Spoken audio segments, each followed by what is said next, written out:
listen, enjoy the ride. Sip something, light it up, enjoy the ride. Cause the Sports City Chefs is on tonight. In the kitchen cooking up, they on the ride. Sports City Chefs, Chefs. Sports City Chefs, Chefs. Sports City Chefs, Chefs. Sports City Chefs. Yes, Lord, we got a brand new president. Joe Biden, we riding, I pray you heaven sent. Word from the wise, my people stay ahead of. Come on, I've been relevant, trying to survive the elements. It ain't no love in these streets, these dudes telling it. Case go from cold to hot, safe evidence. Kaboom, Sports City Chefs is in the room. Cooking up hot topics to put up on your spoon. They well in tune, blown like a flower in June. Superman verse MF Doom, the clouds loom. So tell a friend it's the Sports City Chefs again. Pay attention, tune in, we on the set again. Sports City Chefs, Chefs. Sports City Chefs, Chefs. Yeah. Cabin, Taj. Woo! Connecticut. Yes. What's going on, Sports City? It's your boy Serous, back at the helm on a new platform. Shout out to the homie StreamYard for hooking us up with this. But man, Villain, we in the building, man. What's going on, guy? How we doing today? Yeah, here. Villain is in the house. We're ready to cook some stuff up with you. I'm glad to be here. Shout out to all the chefs. Shout out to the big homie TP. Shout out to Dave, and shout out to Brian, Mr. Controversy, Chandler, Mike, Mr. Harvey, everybody. Shout out to all the people that are behind the scenes that make this thing what it is. So shout out to them. And what's up, my guy? It's been a minute, man. It's been a minute, man. You know, life happens. You know, Christmas happens. I mean, I done had a baby and everything. Yo, well, you didn't have the crazy, baby. Man. The wife did all the work. Boy, did she. She did that job with no epidural, man. Just push that thing out with no epidural, man. Shout out to my wife, Jess, man. God bless. My daughter, Ayana. I saw the pictures. Ayana's lovely, man. Yeah, man. Father of two now. I done joined your club, man. Father of two. I got three, man. I don't know what you're talking about. I got three. My oldest is turning 12 tomorrow. So shout out to my oldest daughter, Evelyn. Yeah, she'll be 12 tomorrow. My youngest turned 7 a week ago, pretty much. There you go. And then my son will be 11 next month. So you know, it's crazy. It's crazy. That's insane, man. That's insane. Like you said before we get started, man. Shout out to TP Timeless, man. Prayers up to him and his family. Also, happy birthday, Big Chandler. One of the chefs, man. Also, before I get started, shout out to the homie Jared, man, my buddy, for helping us make this transition to StreamYard, man. We got a lot of big stuff on tap for 2024. And it starts with the collaborations, man, and just moving differently. With that being said, man, we got a lot to talk about, and I'm not gonna waste anybody's time, man. I wanted to start with history, if you will. The Detroit Pistons then dropped another one, man. What's going on with Detroit? They got talent. Kate Cunningham is a beast. I like Monty Williams as a coach, but they are losing in strange ways, man. What's going on with Detroit, man? Can we fix them or what? They're an extremely young team. And you can see it. The games that I've seen, well, I mean, when they played the Knicks, they showed a lot of effort. When they played the Knicks, I think it was like a month ago when they were in the midst of that losing streak, the record 27 game losing streak. You know, they started the season 2-1 and they haven't won since, right? Mm-hmm. So, they lost to the Brooklyn Nets, and now they tied I think it's the in-season record, because the 28 games for the Sixers was over a period of 2 seasons. So one season with 27 straight losses. They're a young team. They don't play a lot of defense, a lot of effort. But, I mean, it's tough because, when those Sixers teams were losing in the mid-2010s, they were trying to tank. It was that process crap, right? Mm-hmm. This team is actually added pieces, right, in the offseason to try to win some games to add on to the young talent that they started to bring in. And it's just not working right now. Like you said, Monty Williams, one of the higher paid coaches, he's a really good coach. But it's tough. And, it's going to get better in Detroit. I don't think they're devoid of talent in Detroit. I just think it's the young team. They're fighting. They're giving it all they can. They just can't get over the hump. And now you got to face the Celtics 2 games in a row, right? Right. So it just doesn't get any easier for them, especially in the NBA. So, and all these teams don't want to lose to the Pistons, right, bro? Like, you don't want to be that team that lost to the right. So it's tough for them. I think they got to stay the course. I think the rash thing to do would be to fire Monty Williams. It's not like they're trying to tank. I just feel like they're just not good enough to win a game yet, and it's hard to say. See, and that's the thing. Like when you look at the game of basketball in 2023, to not win a game is wow. Like I'm here in the Metro DC area, and the Wizards suck. They are horrible. You know what I'm saying? But they stubbed their toe and got a couple of wins. And the thing is, they don't have anybody really marketable. I mean, hell, you got Jordan Poole, who, any given day, he could do something for you. You got Kyle Kuzma, but like you got some dogs in Detroit. Like Cade Cunningham is nasty. I mean, he went for 41 the other day. Like the brother can ball.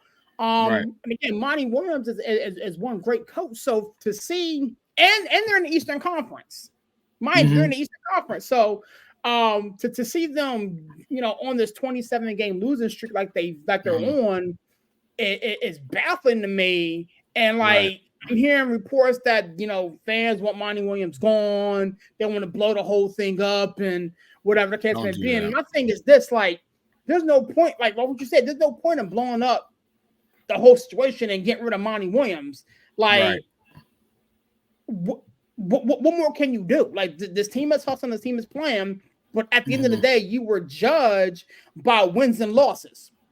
And the Detroit Pistons, unfortunately, have way too many losses. I saw a meme the other day that said it's a shame that the Detroit Lions are going to have more regular season wins and, subsequently playoff wins than the Detroit Pistons all year. Like, stop the cap, right, man? Stop playing with me right now, dog. Right. It's an 82-game season. Like, stop it now. But Detroit's in trouble, dog. They brought in some veteran talent, right? They got Bogdanovic. They got Alec Burks. Bagley the third. So they have some veteran talent. I like you said, Cade Cunningham, 23 points a game. He's doing work.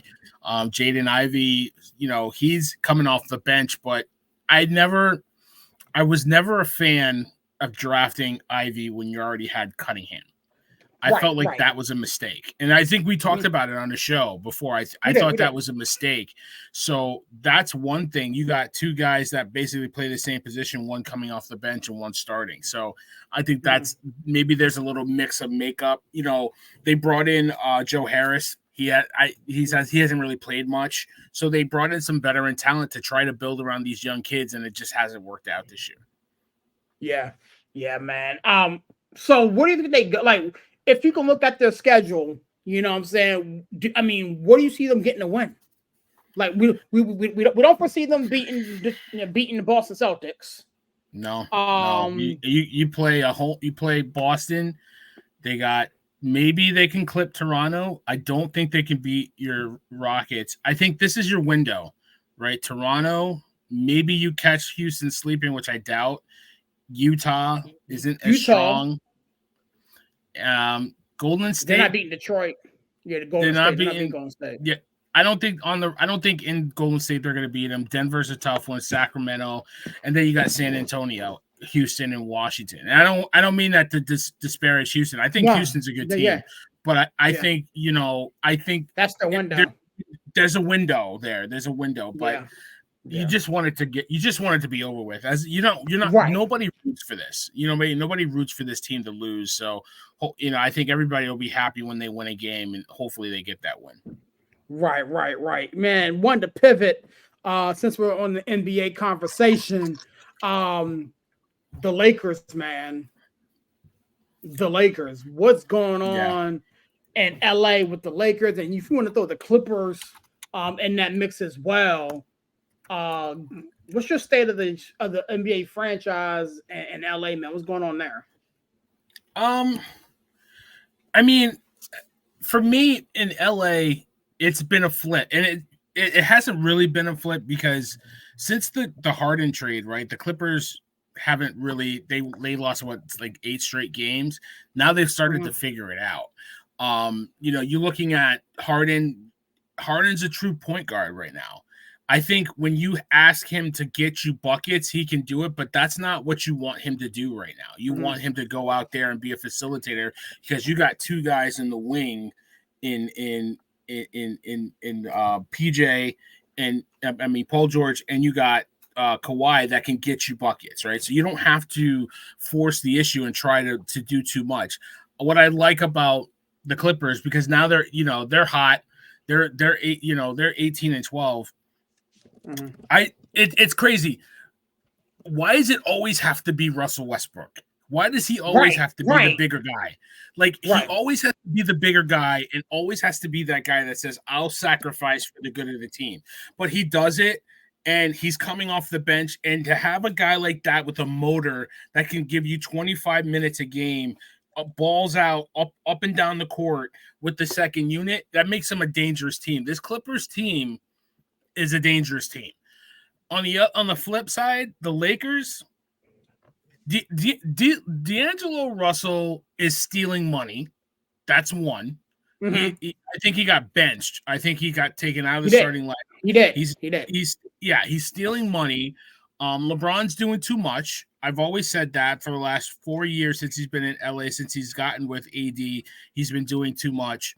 And the problem is Anthony Davis is a guy that can get you 40 one night and then get you 14 the next night. 14, 15 the next night. But the average comes out to 25 a game, right? The average is right at 25 a game.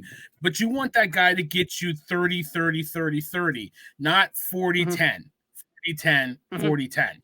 You know what I mean? He needs to be consistent enough to get you 30 every night. And it's a law of averages with that guy. And it's crazy because he is a defensive player of the year candidate. His defense this year has been phenomenal. But you're not paying him all that money to be just the best defender in the game. You need him to be that dude. And that's the problem with the Lakers. And I think I just don't think they figured out the depth. They have pieces, but how they going to work together? So Darvin Ham has some homework to do. And shout out to Tyronn Lue, because Tyronn Lue is the one of the best coaches in the league, Serious, to take that mess that he got with Harden, no training camp, mind you, put them all together, but then slowly start to figure it out. Now they're one of the better teams in the West. Shout out to Tyronn Lue. See, here's the issue I have with the Clippers. And again, it's going to sound personal for me because it is. It is. Yeah, we know you don't approve of Harden's methods. We know that. I just don't. And as long as James Harden is on a roster, they're doomed to fail because he has shown nothing but failure. That's all he's done. And so until James Harden shows his ability to perform in the playoffs, whether it's for the Clippers now or maybe it's his next team, I can't trust him. Again, to your point, Ty Lue is one hell of a coach. I respect the heck out of that guy. He's a great coach. But ultimately, I have seen time and time again come playoff time when PG-13 and James Harden on 2 different teams have gone absent and can't figure out how to put the ball in the bucket. And so, again, congrats doing well now. And again, why Russell Westbrook has to sacrifice, I don't know. Shout out to him for doing so. But we saw what happened last year. Paul George, hurt, not playing, this, that, and the third. Kawhi hurt, not playing, this, that, and the third. So, for me once, shame on you. For me twice, shame on me. I can't buy the Clippers. Now, as far as the Lakers are concerned, I do think they're going to figure this out. I really do, because I trust what I saw last year. Darvin Ham took this team to the Western Conference Finals, but less talent. You know what I'm saying? And so to get to where they're at now they're sputtering, since the tournament thing, but to get to where they're at, they have to figure it out. And again, it's a marathon, not a sprint. And so I think they're figured out. To your point, LeBron is doing too much, and I think LeBron admits to doing too much, and he doesn't want to do all that he's doing. He keeps waiting for guys to step on, jump on the bandwagon and help him. But nobody's raising their hand and saying, "Yo, I got you." I mean, yeah, you can AD to do it, but AD, like you said, is inconsistent. You can, ask D'Lo to do something, but again, D'Lo is inconsistent. He's consistently inconsistent. Exactly. So, like, you can't trust them guys. Like, they went out on Christmas Day and got boat raced. It was embarrassing. You know what I'm saying? I mean, they got back into it, right? Because it's the NBA. Everybody makes a run, but you could see that game that the Celtics are here and the Lakers are here. You know what I mean? Like, there's no competition. Right. I mean, Austin Reeves is dope. I mean, but again, he's inconsistent too. So I mean, you got to get to a place where you got some people that are come alongside and help LeBron, which is why I thought of the idea of what I've been reading about the potential of the Lakers being trade partners with some other teams. Zach LaVine's wanting to get out and move. Jordan Clarkson from Utah is wanting to get out and move. I mean, the Lakers can package some stuff together and get somebody else to come in there. Buddy Hield has always been talking about being linked to LeBron, just for a guy who could spread the floor, who hasn't been doing what he's been doing. So the Lakers are going to make some moves. I expect this trade deadline to be insane. Interesting, too. Very much interesting. But as we're talking about the lows, teams that we're disappointed in as far as the Lakers and the Clippers, some teams that we're proud of, Boston, Philly, Minnesota's playing good ball out the gate. Memphis is, running off some stuff with Ja back. So talk to me about Boston. How you feel about Boston and Philly and the West? And if you want, the East, if you want to talk about the Western Conference, talk to me about that. I think it's a 3-horse race. I said it was a 2-horse race. We talked about it when the season was going to open up. We didn't know if the Sixers, because there was so much turmoil going on with them. But give Daryl Morey credit, because Nick Nurse has come in and he has like really reinvigorated this Sixers team.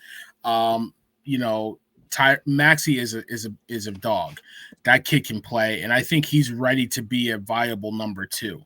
He was in a reluctant 2. He was almost like a 2A, 2B. Now he's that guy. Like, he is that number 2 that can pair with Joel Embiid and really be that guy. So the Sixers, shout out to them, navigating that whole mess with Harden, and they got some good pieces back, right? They got some wing defenders, some shooters. So I like what they got back in that trade too, right? And they have a piece that they have a first-round pick that they're not going to use, right? They're going to use that pick to make a trade to further entice Joel Embiid not to want to opt out or not to want to get traded. So Daryl Morey did a heck of a job not wavering and really getting as much as he possibly can. But Boston, to your point, I love the Porzingis trade, because Porzingis, when he was with Washington last year, showed me one thing that he hadn't shown me his whole career, including when he was with my Knicks. He was healthy and he played. And he put up numbers when he played. So now you come to Boston where you don't have to be that guy. He's the number 3 guy, and it fits like a glove. He stretches the floor, which he's always done, but he can play a little bit bigger than he is around the rim and give them that rim protection / rebounding. Now, I think Boston needs another big because Porzingis is kind of he was like a game time decision Christmas Day against the Lakers. He's got a little injury that he always gets injured. It's natural for him. Yeah. After him, you got Horford. Right? And Williams is out for the year. So I think they need to get a trade to bring in another big. There might be one on the cheap that they may be able to bring in. Hey, I would be I don't know why nobody's calling Boogie like Cousins. Right. If he can get in shape, can you imagine him coming off the bench in Boston? Oh, that'd be nasty. So, well, I mean, Boogie right now is overseas playing. Right, he's in China. So I think if he can show he can still play, get himself in game shape, I think a team will take a chance on him. There's a team. The Lakers could probably use another big like him, but Boston could sorely use a guy like him right now, right?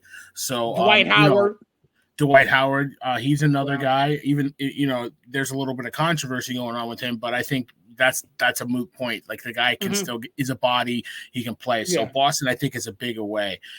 I really like Milwaukee though. I think Boston's better than Milwaukee, but Milwaukee will give them a series, and I think Milwaukee could take it because now they have an alpha. Like you already had that guy in Giannis that can just get you gaudy numbers, but down the stretch you can't give him the ball. Now you got Lillard. That dude, I mean, even though my Knicks beat him on Christmas Day, like when he got the ball, like you knew he was going to put it's just he makes it so effortless in Portland. And now that you got Giannis that he can really kind of play off of, it's even easier for him to get buckets. And now you got Middleton that's a closer that could be that number 2 option across from Lillard and really get singled up coverage. It's down the stretch, they're going to be a tough team to want to play. Here's the thing, like when the trade went down for Dame Dollar, I immediately said Boston's not going to be able to bang with them. The 76ers ain't going to be able to run with them. Like, they're just going to be insane because who do you guard? At the end of the day, Dame is a walk-in bucket. He could pull from the parking lot, and that spreads the floor, which gives Giannis the opportunity to go downhill and does what he does. Chris Middleton, again, mid-range. I mean, you said it a second ago. He's your closer. He can close. And everybody besides Giannis can shoot free throws well. Connaughton is decent. You got Brook Lopez who's a stretch 5 who can like they're going to be a problem. Knock on wood, if they don't get injured, who's going to beat them in a 7-game series? Like hell, it's going to be tough. We were sitting here talking about Boston potentially being the best team in the East because of what they were able to accomplish in their depth or whatever case may be. Shout out to Derek White, who I was wrong about Derek White. But I mean, this Bucks team is insane. Right. You know what I'm saying? And they're only going to get better. Like they got Dame Dollar right before training camp. Like they're only going to get better as the season progresses. And I thought, the Bucks gave up a lot to get him, but you could see that the pieces still fit, and they still had enough. Like they had enough size that you're not going to be able to out rebound these guys, right? You got guys that can bang, they get up put down the court, and they defend. So, they're going to be a tough team. I like the team. Listen. I'm watching my Knicks get beat up by the Thunder. They're starting to make a little bit of a game of it, but the Thunder, man, we said it, and we didn't. It's funny, like when we say it, TP gives us crap because he thinks, no, y'all just jumping on the bench. We're watching. Like their Lions are good. The Thunder are young, and they were good last year. I said it. I said the Thunder were gonna be a good team this year. Riding off of last year, like the best thing for them was winning that play-in game and getting into the mix, getting that feel of what it's like to play past game 82. And now they're one of the best teams in the West. SGA is no joke. We already knew that the worst thing that the Clippers did was trading that guy. And they had to do it because they had to capitulate to what Kawhi Leonard wanted, but giving up him, what they did not want to do it. And you see why that kid is a beast. And you got Holmgren coming back healthy, 7-footer that can put it on the floor and shoot it. And then they got pieces around. They're a good team. They're a good team. They're young. They're not ready to bang with the big dogs, but they're going to be a problem in the playoffs. Trust me. So I like them. I like Minnesota, what they're doing. They got the Kings that are right there. Right, the Kings are no joke. So you got a lot of young teams in the West coming up, right? The Timberwolves, the Thunder, the Kings. Don't sleep on your Rockets. They got some. We knew they had some horses. So it's not going to be easy. So like a team like the Lakers, you can't fall behind. Well, see, and that's the thing. You mentioned the youth movement in the West. Like for so many years, it's been the Blue Bloods. The Lakers, the Warriors. Like the Timberwolves right now are the number 1 seed in the Western Conference. The Timberwolves. You know what I'm saying? Like the Sacramento Kings, tough out. Anytime you spice it, De'Aaron Fox again is a walking bucket. Buckets. You know what I'm saying? You mentioned the OKC Thunder. Like who are you going to guard on OKC? Tell me who. Nobody. It's hard. You know what I'm saying?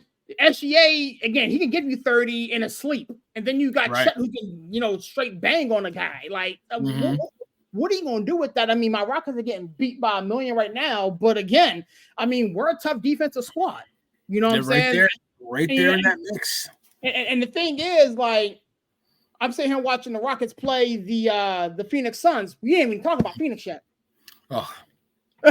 We disgrace. Like, what's going on with the Suns? Like, again, Kevin Durant is ticked off that he's not getting help. Like, what did you expect? They got the Phoenix Suns got their squad to bring this guy in along with his toys. Bradley Beal has played 5 games all year. 5 games all year. Like, what do you expect? But I will say this to Phoenix, and I'll let you go. If they figure it out, they're going to be a problem because Kevin Durant is him. I don't care what Kevin Durant is him, and you surround Kevin Durant with shooters. Devin Booker, another walking bucket. You got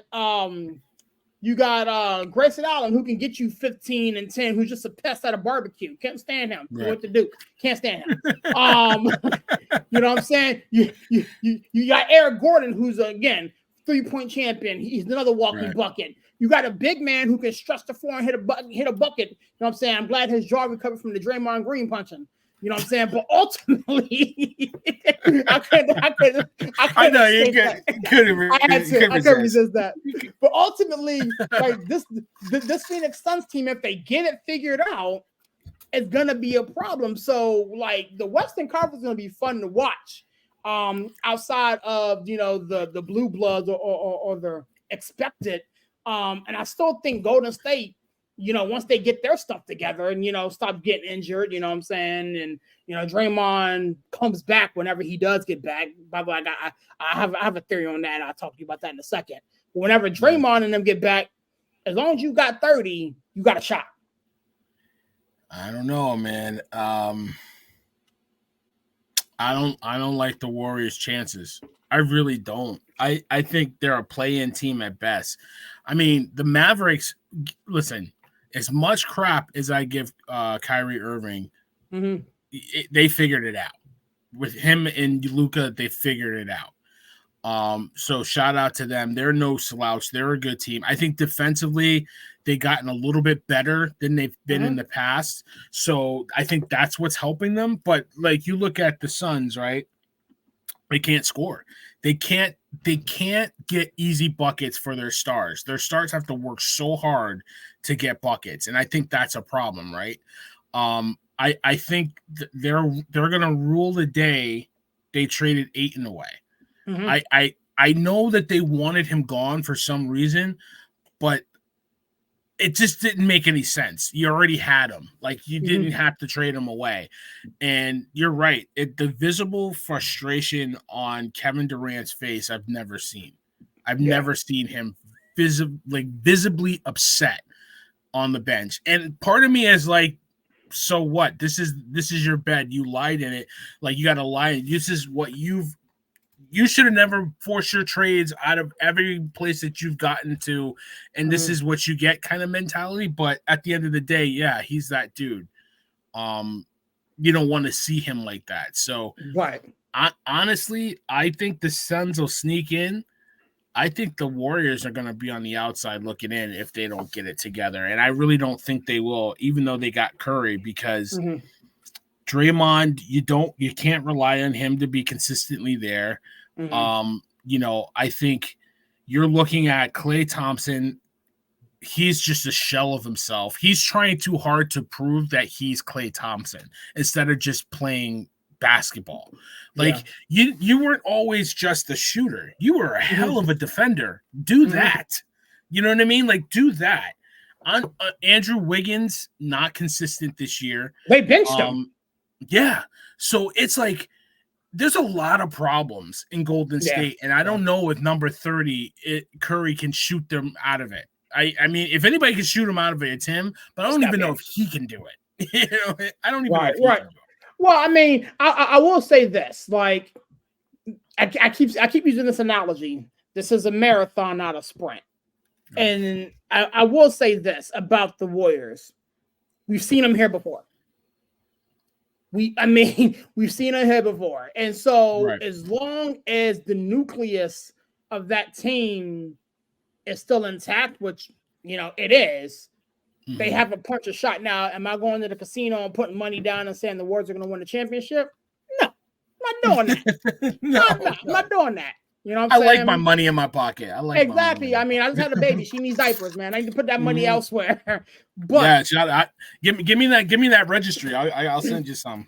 Right. But ultimately, like, I do expect the Warriors to figure out what this year's version of the Warriors was going to be. You know what I'm saying? Gary Payton Jr. is a nice little piece. Defender, a little scrappy guy. They went out and drafted some pieces that are playing significant roles now due to the fact that Draymond is gone, due to the fact that Klay is being, in the downward trajectory of his career. So there's pieces there that can move.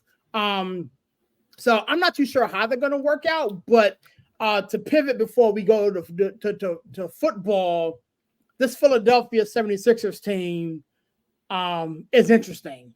My MVP front runner, Joel Embiid, he may win it for a second year in a row. Talk to me about Philly. What you're seeing from these 76ers, man. I mean, I'm just seeing a team that's bought into Nick Nurse. I'm seeing Joel Embiid. Now he's consistently being that dude. Like, you don't have to, it's his team. He's that dude. I think he's building on his MVP season from last year. I think the best thing for him was to get that MVP and show the world that he can be that guy. Maxey is an absolute beast. Like, that kid is a bucket and a half. He's like he's definitely an 8-piece spicy, wings. All good. No legs. No legs, all breasts and wings. The good parts. You know what I mean? Like this. If you like the legs, you're good. But to each of their own. To each their own. My wife is all flats. So, but still, he's a bucket, man. And I just loved what I saw from them out of the gate. Like they just came out running, and they're a good team. I think it was like I said earlier, it was a question of if they could hang with the top two, and now it's a 3-team race. And I think it's justified because Nick Nurse is a heck of a coach. I felt like his voice he needed to get out of Toronto. I think that marriage, it wasn't that he was a bad coach. I think it was just that time for him to go. Like, it was Doc Rivers' time to go in Philadelphia, or it was, you know what I mean? It was like that. It was his time to go. And now he's in a good situation. He brings a defensive intensity. They bought into the system, and Morey's done a great job of building some pieces around Embiid, and I still think they have another piece to go. I think they could get another shooter, another scorer on the outside. But I like what I see. I really do. You are not the first person to mention about the Philadelphia 76ers getting another piece. I I think they're set, but I mean, you could always improve and get better. Sure. I honestly feel as though if we're going to have a team that challenges the Milwaukee Bucks, it very well could be the 76ers. Right. I just feel as though Embiid is that dude. And, you know, when you cut the quote-unquote cancer out the building, and you take off like the Philadelphia 76ers that's taken off, you know what, you gotta salute that. Addition by subtraction. Exactly.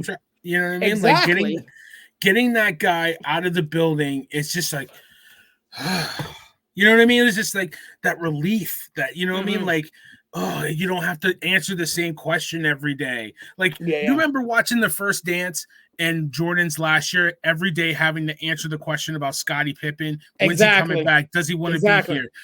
Phil Jackson, is he coming back? Are you coming back? Like, once like that is lifted off of you, it's such a relief. And like, you know, and the Sixers are better for it. They really are. Yeah. You know what I'm saying? Speaking of teams that are kind of up and down and making moves, the 17-12 New York Knicks are interesting team, and you know we're watching them here tonight. But I wanted to give you an opportunity to kind of speak your mind on the state of your New York Knicks before we pivot and talk about some football. They're a player away, and I think they're a second tier team. They're a really good 4 or 5 seed. They're not on the level of the Bucks, Celtics, and the Sixers. I think they're as good as the Heat. I think they're as good as Orlando's playing great ball right now. As I was going to say, like Orlando's right there. They're a young team. I can't believe we don't give them enough praise, because what they're doing in Orlando, and they had a better record. They've kind of faltered the last 10 games a little bit, but they got out of the gates really strong. But they're in that tier, right? I think they're better than the Cavs. I think they're better than the Pacers, and I think they can play with the Magic and the Heat. I think you can interchange those two, but they're not as good as the top 3. The Knicks player away, right? I think they need one more. I think they desperately need DeMar DeRozan, and you need a wing player that could be an alpha down the stretch.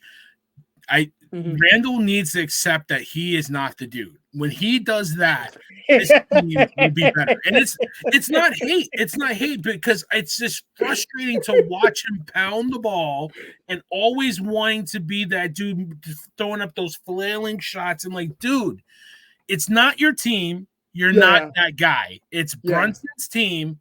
Brunson is that dude. But he needs another guy to go with him. I want DeRozan or Mitchell. If they had got Mitchell on this team last year, they were supposed to get Mitchell, dog. Like, I don't want to bring up bad stuff. I don't want to bring up bad stuff, but that was supposed to get Donovan Mitchell. It's heartbreaking. It's heartbreaking. And you can still get OG from Toronto. That might be a good option, right? Or Pascal, like, maybe you can get that guy. I don't think the Timberwolves are breaking that team up, so the pipe dream of getting Cat is not happening. But I think you need a wing scorer. Maybe you can get Donovan Mitchell if he wants out. I think maybe you can get DeMar DeRozan. I would stay away from LaVine. You really want to stay away from LaVine? I would. I think to your earlier point, I think he's a better fit in LA than he is with the Knicks. Yeah.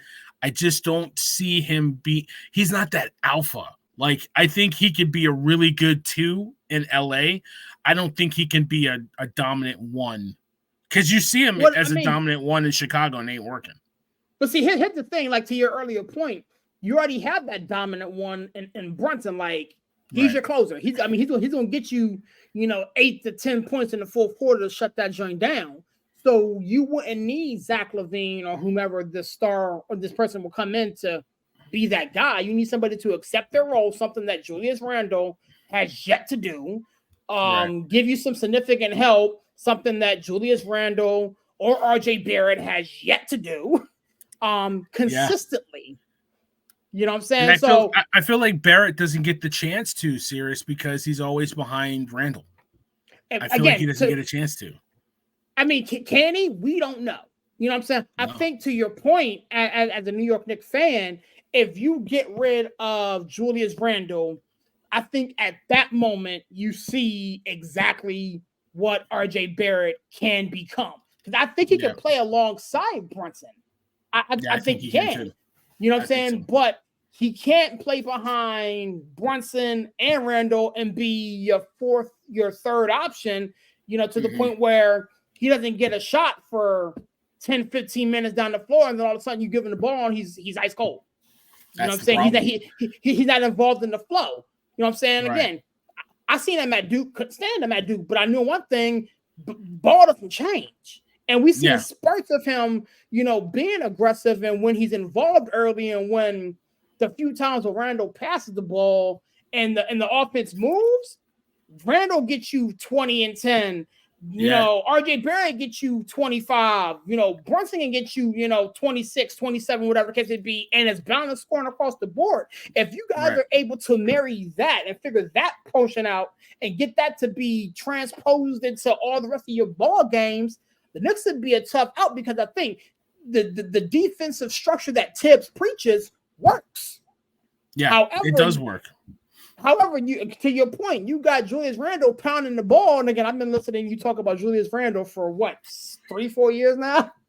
So, I mean, you know my feelings on it too. And you know what it is? Like, you've seen stretches with Barrett earlier this season where he was putting up 30 points a game, and then he got hurt. He got the migraines or whatever, and then he came back and couldn't really get back into the flow of the game. There's two things, and then we can move on from this. Levine's always hurt.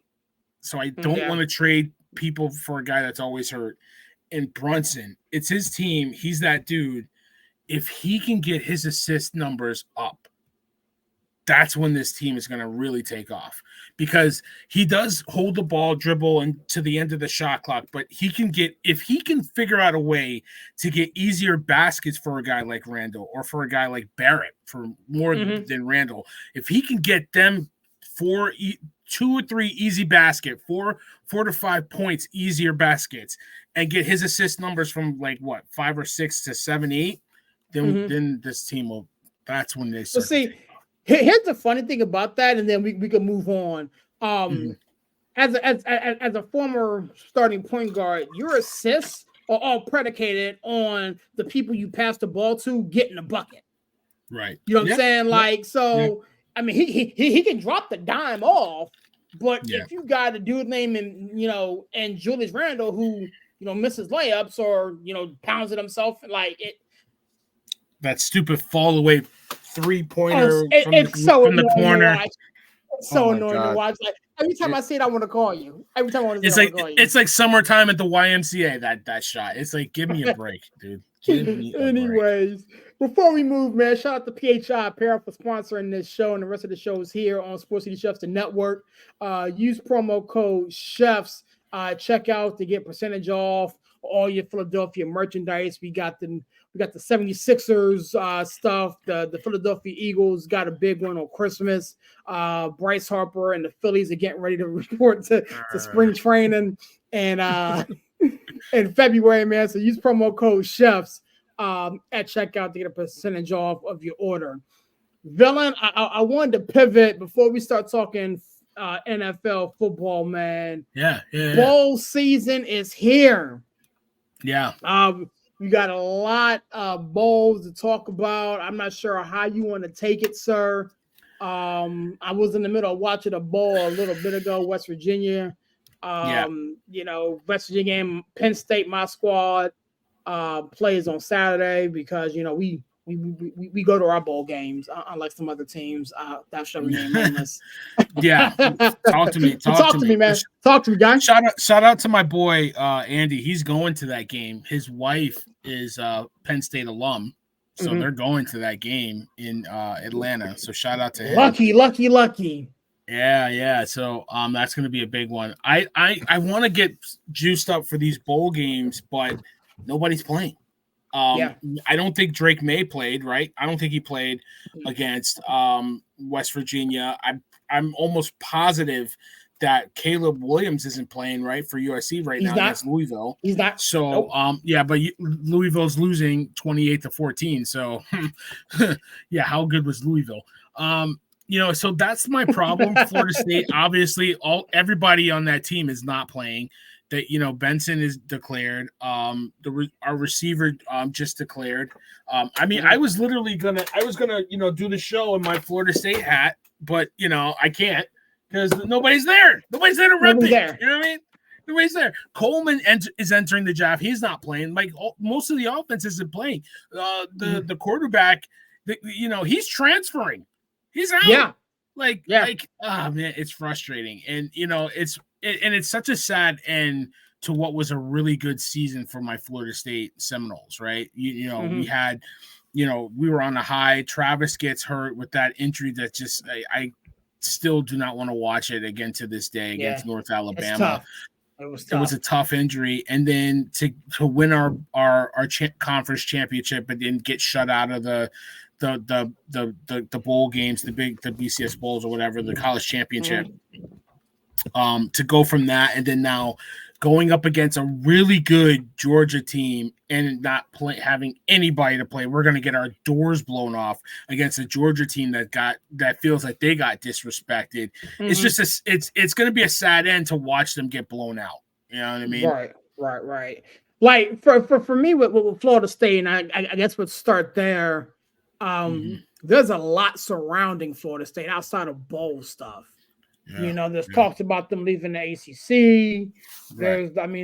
There's talks about just what's going on with Florida State. And I think, honestly, for as much as we drag each other over the years, I respect the heck out of Florida State and their program. And although I've gone on record to say I think it was the right move for them not to be included in this college football playoff. Yeah, me too. It's just what has transpired since, and again, it's not just Florida State who has, people declaring for the NFL and not playing and this, that, and the third. It's just, It just seems like it's an abundance of Seminoles that are like, you know what, deuces. And, for them to be playing Georgia, who, to your point, it's going to be out to prove something. It's going to be a tough look. But what's your position on, them potentially leaving the ACC? I feel like it's kind of a weak move in the respect. In this respect, I want out. I wanted out. I said at the beginning of the year. But I feel like they're using this whole drama with the bowls to get out of paying the fee, to get out. Like they had no case of getting out of the ACC without paying that hefty fine or that hefty, exit fee to get out. Now that this has happened, this is like, oh, we got it. We got an opportunity. We got our shot. This is what we can use to not pay this exit fee. So from that perspective, I think it's a weak move. Do I want them to leave the ACC? Yes, because I don't think the ACC is as strong as it used to be. Clemson is a little down. Miami is trying to get on their way up.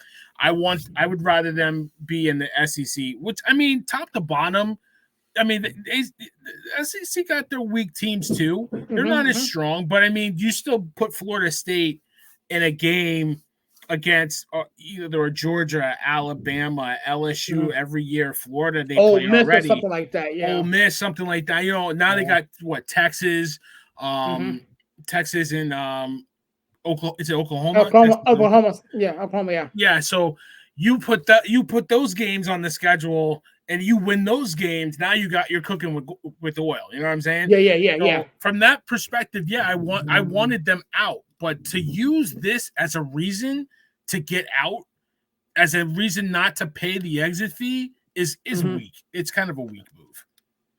But ultimately, if that's what they're doing, it's smart. You know what I'm saying? Yeah, exactly. It's good business. it's good. At the end of the day, this is chess, not checkers. Like you got to find like if I get a discount, on my car insurance, I'm gonna try to get a discount because I don't have to pay that money. So ultimately, I think the writing's on the wall. I think Florida State is definitely going to get out of the ACC, if for nothing else, because the competition isn't there anymore. You know what I'm saying? Like I think again we argue all the time, especially me and Harvey, over the Big Ten and the SEC. Like, right? You want to, juice up your resume. You want to juice up your opportunity to get in the seat in the college football playoff. Now, again, with it expanding to 12 teams next year, you may not need to do too much, but you want to play the upper echelons teams. So it's gonna be interesting to see how that pans out. I wanted to talk to you about it before we start talking NFL. But shout out to my Knowles, man. What a season. Yeah. I mean, I have to give my team credit, man. I didn't know what was gonna happen. I thought the LSU game was going to be tough, and then I was like, if we get through that game, we have a really good shot of getting to that Clemson game, or then getting to that the later games undefeated, and we did it. And to have it end like this sucks, but it was a heck of a season. Mike did a great job. He's a really phenomenal coach. So it sucks, but I agree. Listen, I think they do have to get out of the ACC, and I feel like the ACC is a dying conference. It's just dying slowly. And Florida State's not the only team, right? I think between them, I think Clemson, maybe North Carolina, they're all one out. They all went out, and I said it at the beginning of the season. They all went out. They're looking for a reason to get out. Clemson is a absolute dream to get into the SEC. Like, I think they would take them with open arms. They would take them with open arms. Yeah. Right. So, Miami would probably want out too. So, and Miami's a name. Like, even though they're not as good as they were in years past, they had a solid season. They're 7-5. I think they're on their way. So, but Miami's Miami. You would take that team any day of the week, twice on Sunday. So yeah. So it's gonna be interesting what happens, man. Like this whole realignment and teams leaving, and it's gonna be interesting to see how it all pans out. But Florida State is definitely leaving the ACC. Deuces. That's gonna be weird seeing that, in years to come. But before we get out of here, dude, we got to talk about the week that was in NFL. Absolutely. Your New York Giants took one on the chin, and it looks like they're going back to Tyrod as a starter. Danny DeVito was fun while it lasted.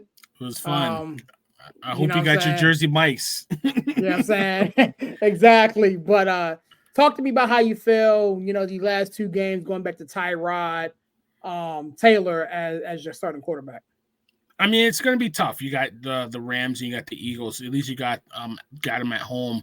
I think Tyrod, he's always snake bitten, man. It's always something with that guy, man. Something happens, and it's never his fault. It's always something that happens to him. But I like the fight that the Giants put up. I think he did. Tyrod did some really good things in the second half. The Giants aren't a bad team.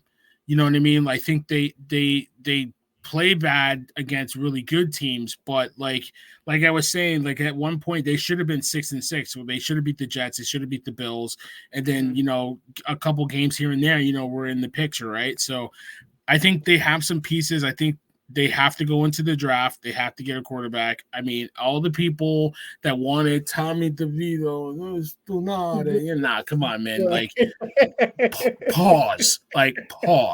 Like, he is who he is. He's an undrafted quarterback. And you know what I mean?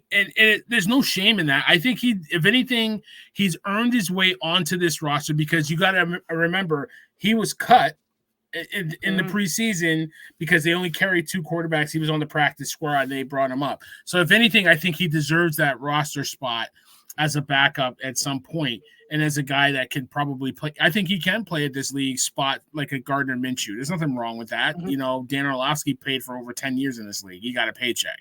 So, there's nothing wrong with that. So, It's fun while it lasted. I hope you got all the Jersey Mike's subs that you can get. Get a commercial with Danny DeVito. But yeah, the Giants, I think they have some pieces. They got some things to address. I think this is Daniel Jones's last year coming up, and then we'll go from there.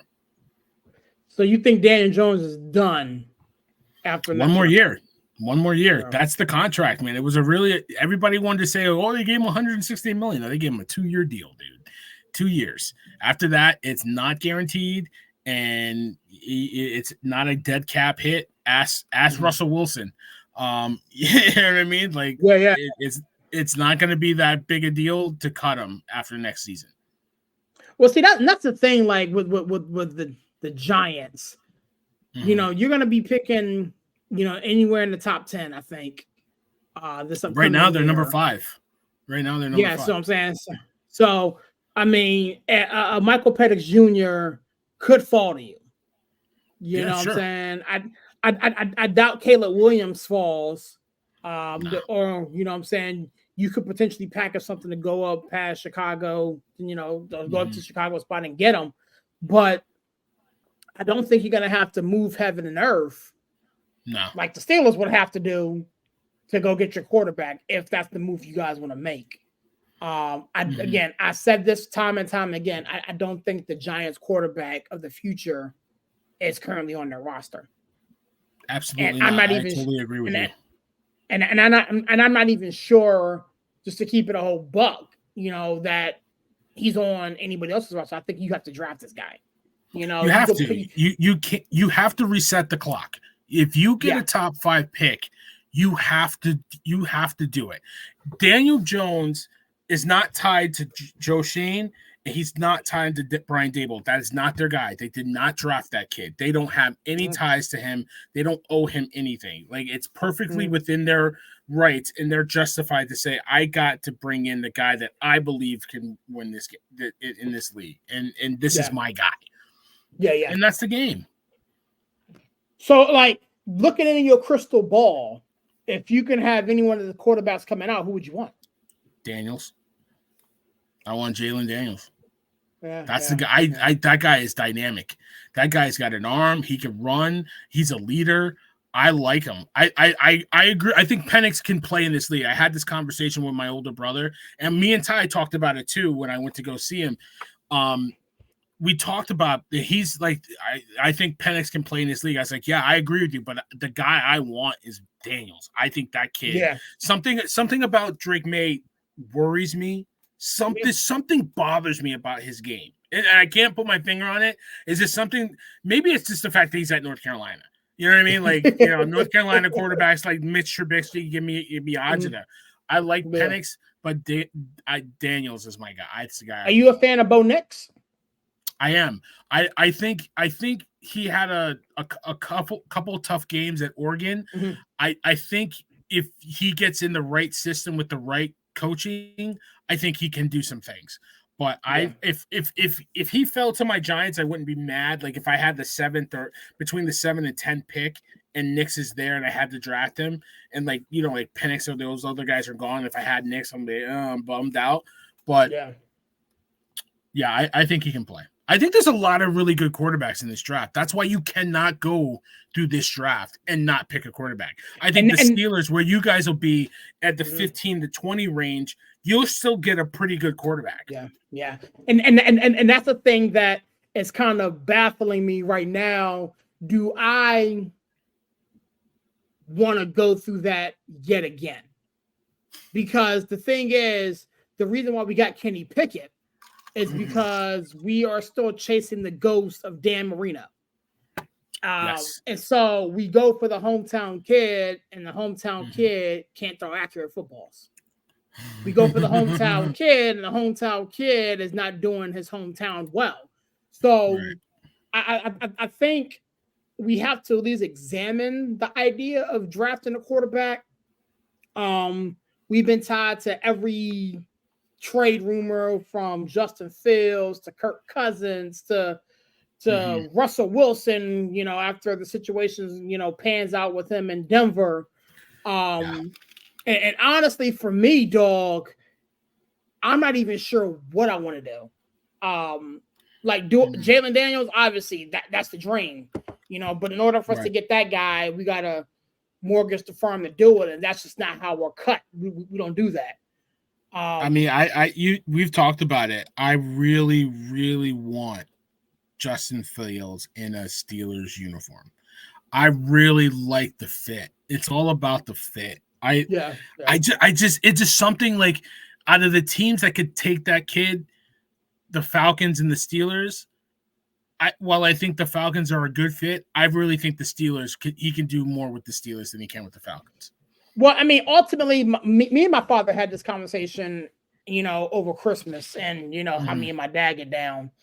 Shout out to Pops. Shout out to Pops. Yeah, I'm saying Pop Simmons. You know what I'm saying, but my thing with Justin Fields is this: I don't know how good he actually is because he has never been gifted with the weapons to help him be great. You know what I'm saying? Okay. When he left Ohio State, he was otherworldly, but we all seen Ohio State quarterbacks that don't make the transition to the National Football League. And unfortunately, due to no fault of his own, he got drafted to Chicago, and they still ain't put pieces around him to be successful. And so I'll pause you on that. DJ Moore was a really good signing, and I think Cole Kmet, I think he's a pretty good tight end. I really don't think it's the weapons in Chicago. I think it's the coaching, and I think it's the culture. I think it's the ownership. That's the problem. I think it's the problem. I think all things can be true, but here's what I do know. In the games that I've watched Justin Fields play, he's either not accurate with the football and he looks like dog water, or he's lighting cats up like the 4th of July.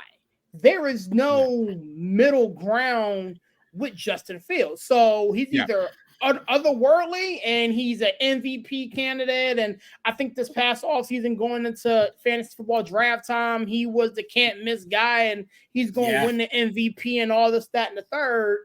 Now he got hurt, but ultimately he didn't measure up.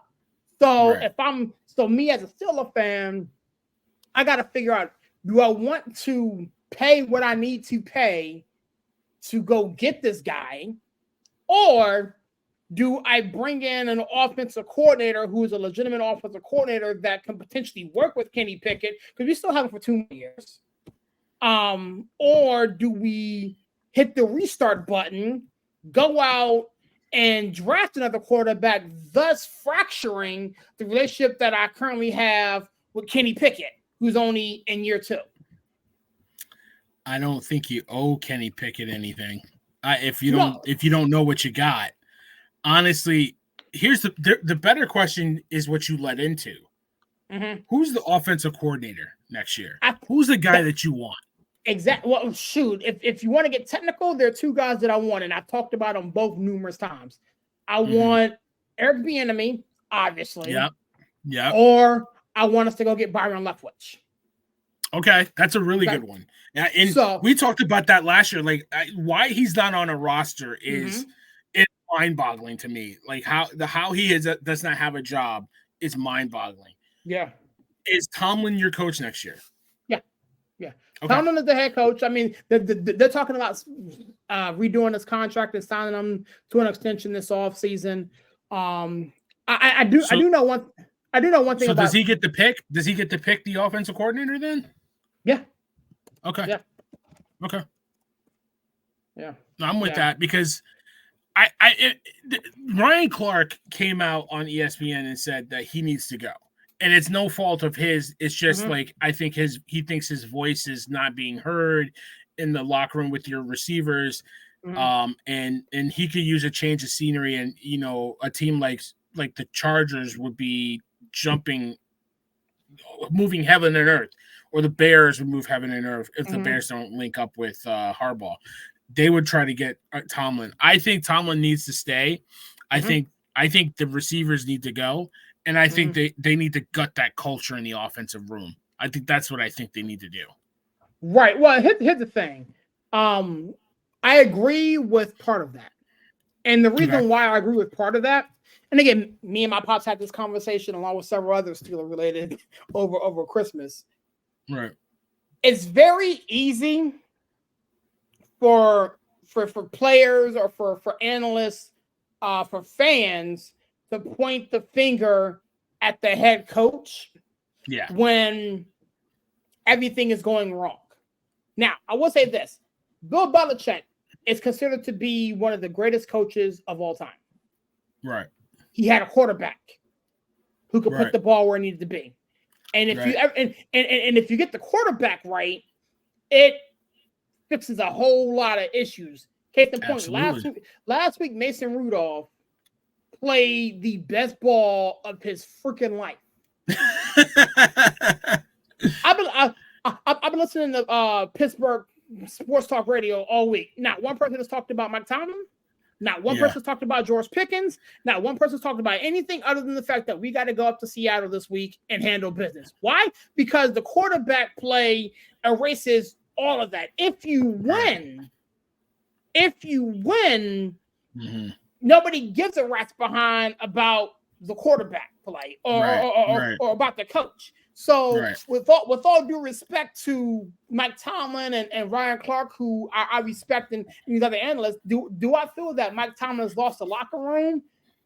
Yes and no, because again, this is a dog-eat-dog business. And if you're losing to the likes of the Arizona Cardinals, the New England Patriots, and the Indianapolis Colts in the manner in which we lost, heck, I'll be pissed off. I was. Yeah, absolutely. I was. So, I mean, I was pissed off for you. I said this a couple of days ago. If the standard is indeed the standard, okay, and Mike Tomlin and the Pittsburgh Steelers have this particular year did not live up to the standard, we owe it to ourselves to hold him accountable. Now, does that mean firing him? No, that doesn't mean firing him, but that does mean that the leash that was typically this long is now this long. Because you got to you got to get your offensive coordinator right, and you got to figure out what the offense is going to look like. Now, George Pickens, again, we draft dogs. Like, he's a dog. Like, I mean, between AB, Claypool, Juju, Pickens, like, we can run a master's class on how to draft wide receivers. And again, to Tomlin's point, I'd rather have a guy on my squad that we have to pull back than another guy that we have to coach up to go sick him. And again, between Deontay and Pickens, I got some dogs. You got talent, but you got guys that don't. I'd rather have Hines Ward than I would have those kids in the room. I mean, again, to your point, the Hines Wards, the Larry Fitzgeralds, the guys that on. The Randall L's, the guys that were in the Steelers locker room that were accountable, man. Like I've never seen a Steeler team have guys standing around not doing anything. Like, that doesn't make any sense to me. And to see those kids, Deontay Johnson and George Pickett, standing around not blocking, and then, I didn't want to get hurt. That's a bad sign to me. That was a complete turnoff. And I've never seen that. Like that's what I mean. Like, I've seen Hines Ward go through a wall. And once those guys left the locker room, there's no offensive leader on that side of the ball that's going to hold these kids. They're all kids. They're all kids. And nobody's holding anybody accountable. Right. And again, I think that has to come from the top. I think the Pittsburgh Steelers dealt with a heck of a lot this year. And again, I'm not making excuses. I mean, the 53 in helmets represent the Pittsburgh Steelers, and this is our wardrobe. We're going to wear it. But ultimately, when you change offensive coordinators midway through the season, and when you deal with the attrition that we had to deal with, it makes it very, very difficult to manage. But it is what it is. It is what it is, man. Like, I think ultimately this upcoming season is going to be huge for the Steelers. I think that and the Giants and the Giants, and heck, shout out to Harvey and the Saints, man. I have no idea what they're going to look like next year, and this offseason is going to be big for them. They got a big Derek Carr problem that they have to figure out. and the financial implications behind that is going to hamstring them. It's going to be interesting to see what Minnesota does with Kirk Cousins. That's going to be very interesting. Again, to bringing it back to Pittsburgh, I wouldn't be upset if he ended up in Pittsburgh. I wouldn't. I wouldn't be upset. Minnesota, they should do everything they possibly can to keep him. I think they will. I think he fits, man. I think he fits, and I really think he. It'd be a shame if he left. Well, I mean, the thing is, like, his value is made more and more apparent the longer he sits. Like, you know what I'm saying? Like, it's weird because you got guys like Mullins, playing quarterback who's turning the ball over at an alarming clip. You had Josh. He just turned it over again. Yeah, exactly. You got Josh Dobbs that they tried out there. So I think they're going to back the Brinks trunk up to that guy and just beg him to stay. And it's really going to be about Jefferson, right? If Jefferson wants him back, you got to bring him back. Yeah, I don't think you want Jefferson working with a rookie quarterback that he don't trust. I think Jefferson wants him back, honestly. Exactly.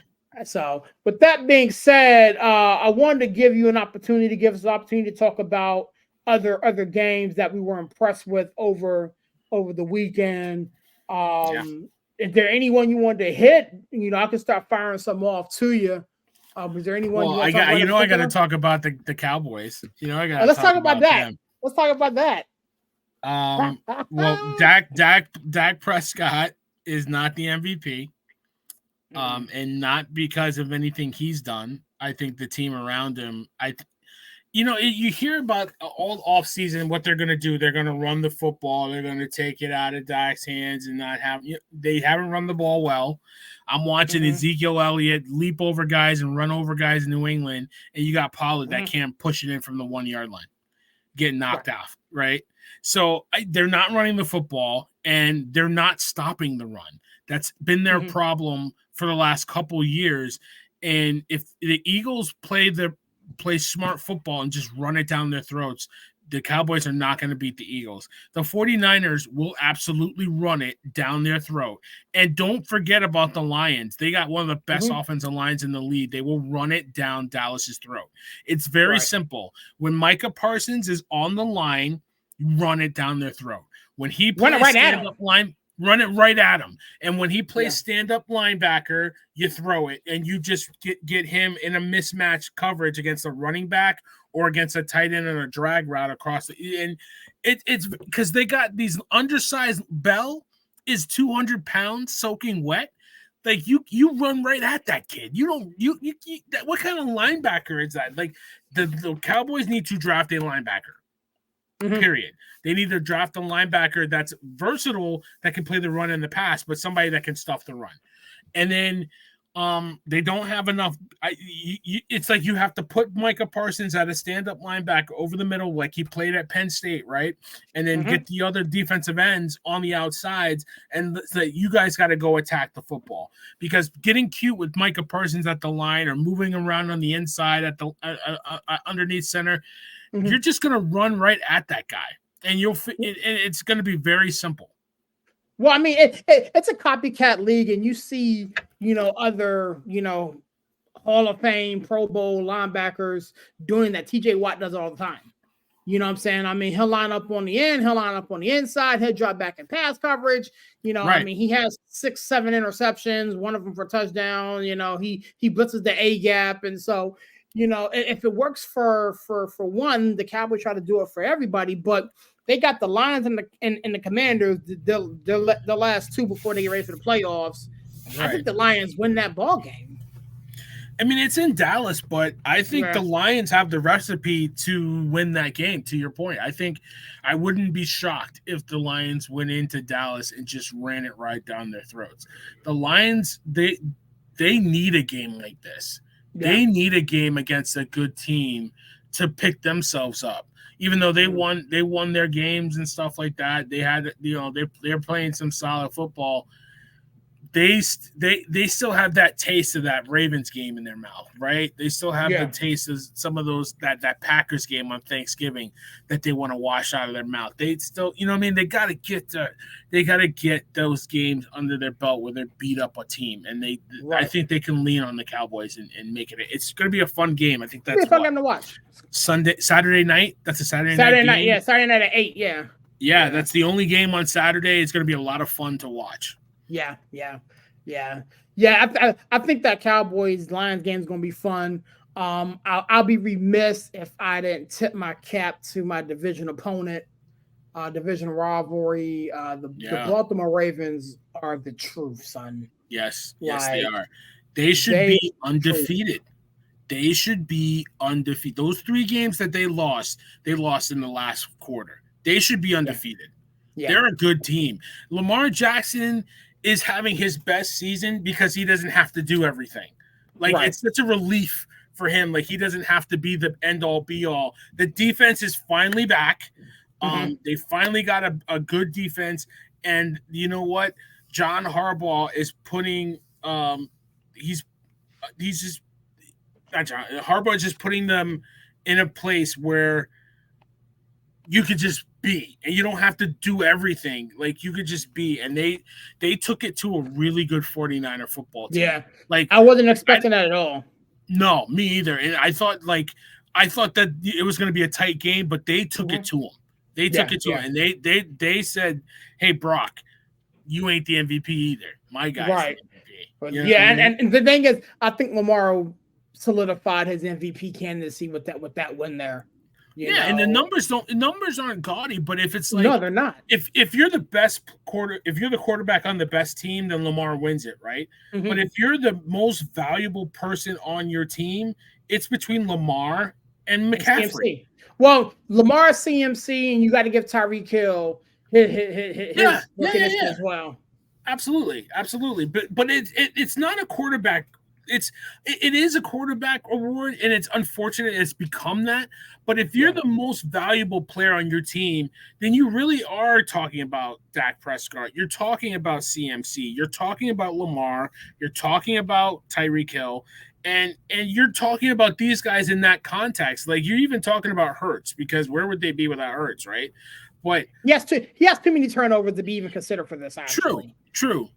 But like, if you take him off that team, you take Mahomes off the Chiefs. What are the Chiefs? The Chiefs. Yeah, the Chiefs. They're struggling at the worst time. Yeah. You know what I mean? So, I'm in my heart, CMC is the MVP, but he's not going to win. He has to go over 2,000 yards to be considered. I would love for CMC to get it. I would love for Tyreek Hill to get it. You know what I'm saying? Mm-hmm. I mean, I just think that, again, with this being a quarterback-driven league, it's Lamar. Yeah. And why isn't Josh Allen in that conversation? I can answer the question, but people are not going to like the answer to the question, because he, like Dak Prescott, tends to play small in big moments, and he turns the ball over at an alarming clip. If you want to give Josh Allen MVP, then you actually have to consider Jalen Hurts, because Jalen Hurts and Josh Allen, are at the top of the league and turning the ball over. So but his total touchdowns are near the top of the league, if not at the top of the league, right? I mean, true, but all things created equal, you're the quarterback. You're supposed to protect the football. Right. And Josh Allen puts the ball in weird positions and turns the ball over. Like, I think between he and Jalen Hurts, I think Jalen Hurts leads the league in sack fumbles, and right behind him is Josh Allen. But I mean, his numbers are as good as anybody else's, right? Like, he's at the position, fantasy football wise, he's the number one quarterback in the league, right? He accounts for over 35 touchdowns. He has the interceptions, but his interceptions aren't that far off from anybody else's. How many does Brock Purdy have? I mean, you know what I mean? I mean, he threw 4 Monday. So his numbers are climbing. His numbers are climbing.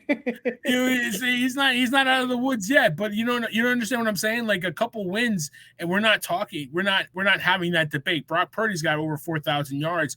Josh Allen has 3,700 yards. You know what I mean? Brock Purdy has 29 touchdowns and 11 interceptions. And Josh Allen has 27 touchdowns and 11 interceptions, but he also has total touchdowns too, right? Right, because he runs the ball for another 10. He runs for another 10. So, yeah, Brock Purdy is out of that MVP conversation, but he's not that far off. That's why I'm like Josh Allen. And I agree with you. He doesn't have those moments. He doesn't have those games where he wills that team, and you know what I mean? Like he doesn't have that moment. But like to just say, like, for people just to say that he's a turnover machine and not look at the totality of what he does is really unfair to him. I really think it's unfair. I mean, personally, I can respect it, but when you got players that are putting up gaudy numbers, like a Lamar Jackson, like a CMC, like a Tyreek Hill, you can afford. But his numbers are better than Lamar's. His numbers are better than Lamar's. But see, again, wins and losses matter. Okay. Yeah. You know what I'm saying? So to your point, I can say Josh Allen has, 1,000 more yards, but he's on a team that's struggling to get themselves in the playoffs. You know what I'm saying right now? They're in the mix right now, 9-6. I mean, they can take that division. They're in the mix. They can take that division.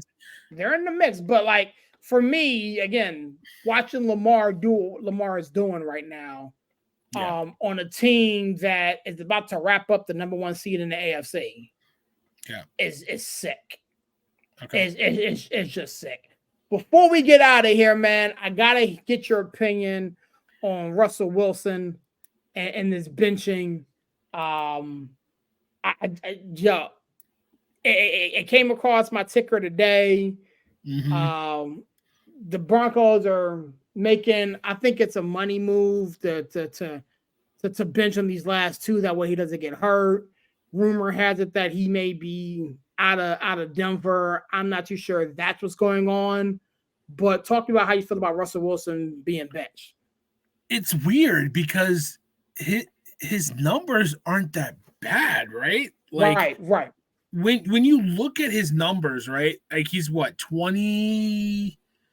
How many touchdowns I'm pulling up his numbers now because he's got 26 touchdowns and 8 interceptions.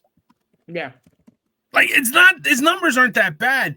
It's the salary cap. It's the dead money. Like he's guaranteed $39 million next season if he's on the team or not. But then if he's not on the team or he can't pass a physical, and then it's like another additional $37. Exactly. If he's on the team, it's another $37. That's $37 million that's guaranteed. So this is a ploy of him not having to pay that. And I'm not sure if Peyton really wants him there to begin with, right? That's it's. I mean, he inherited him. He inherited him. He inherited that contract. They had that humiliating loss against the Dolphins.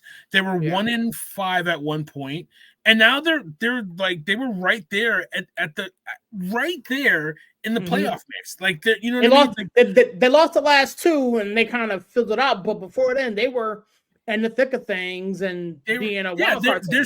They're still in relatively in the mix. They need a lot of help, but they were 7-7. They were 7-6 going into those last 2 games, right? You know what I mean? So, I didn't think they would beat the Lions. They got thumped by the Lions, but losing to the Patriots, I think that's what got him benched. Because that's a game they should have won.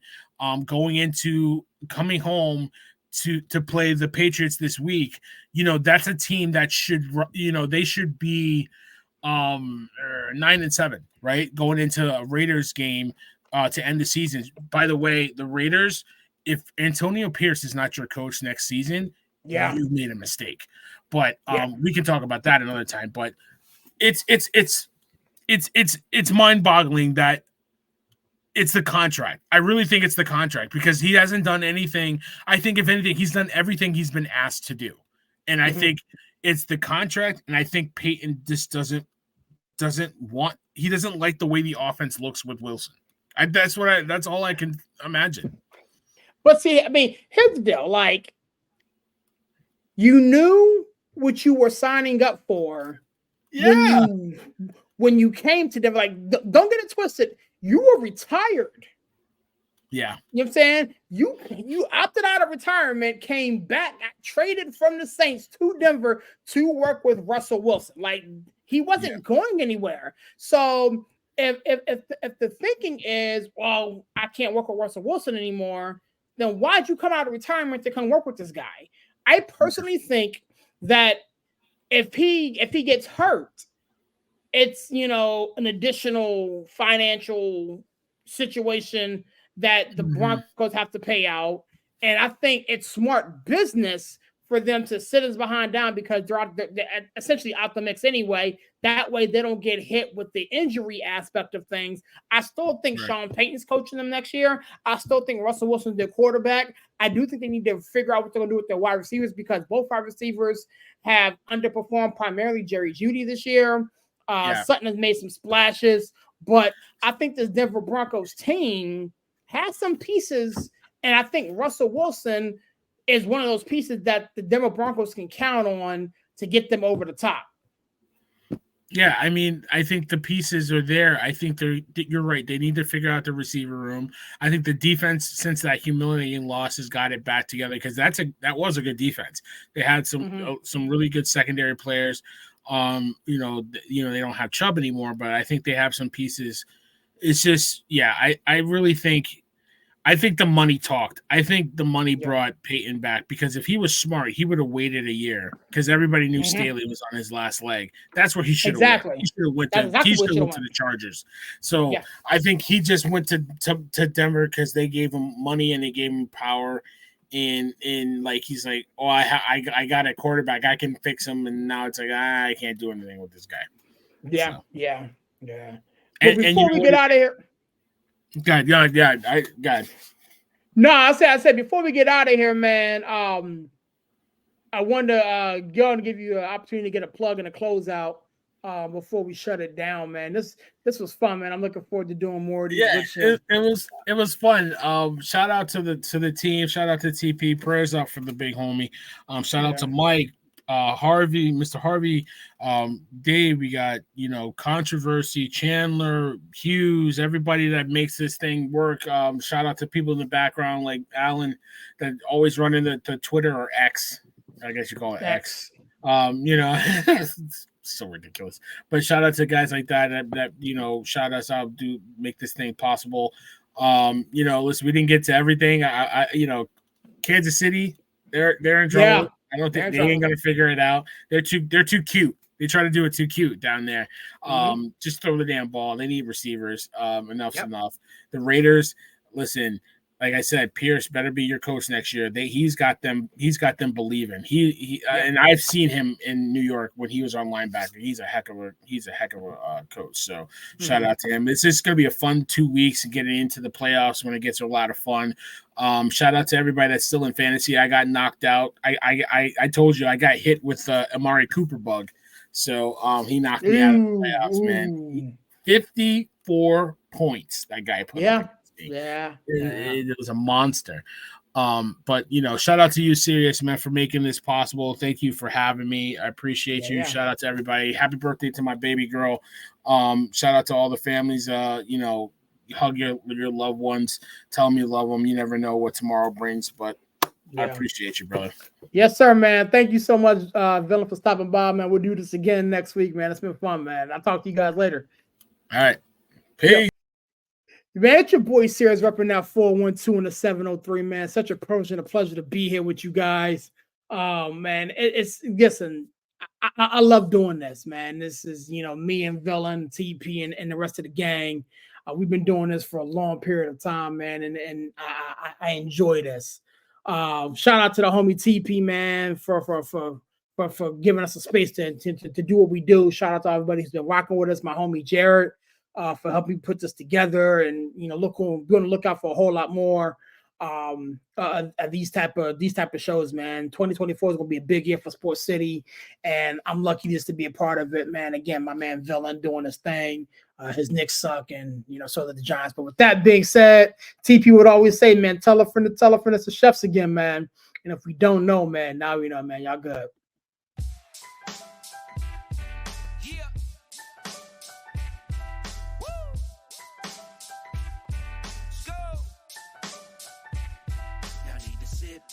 relax and enjoy the vibe. Sip something, light it up, enjoy the ride.